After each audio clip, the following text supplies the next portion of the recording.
What's up mga Lodi? Welcome to my channel. Meron na naman akong bagong recipe na ituturo sa inyo. Ito ay napakasarap na merienda. Ang ating creamy Maja Blanca. Alamin na natin ang mga ingredients.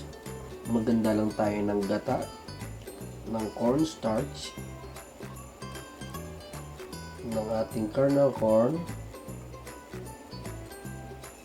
Alaska evaporada, at kondensada, at ang pang-toppings natin ay cheese. Simulan na natin pakuluin ng ating gata.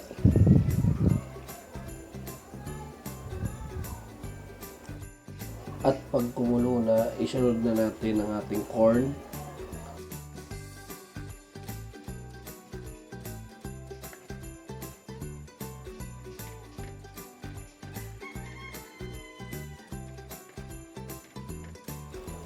After natin sa corn, ilagyan na natin ang kondensada.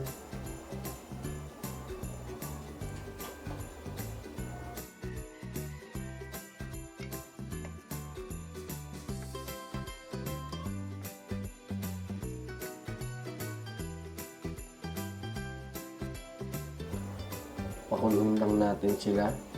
Tapos dito sa cornstarch natin, inilagay ko na ang ating evaporada. Tapos haluin lang. 1 cup ng cornstarch, okay na yun. Tapos ihalo na natin dun sa pinapakulo natin kanina, ang cornstarch na may evaporada. At antayin lang natin magbago ang kanyang texture. Lumapot. At pwede na siya. Pwede kayong mag-add ng sugar kung kulang sa inyong panlasa ng condense. Pero para sa akin hindi na. Okay na yun. At yan, preparing na tayo para ilagay natin siya sa ref.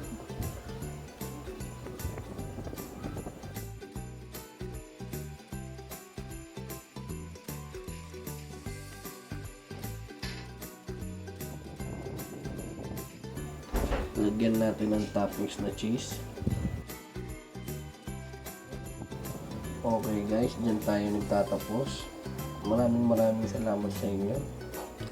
Sana meron kayong natutunan kahit konti. This is Jepongstv. Like and subscribe at ring the bell button para ma-notify ka sa mga ilalabas pa natin videos.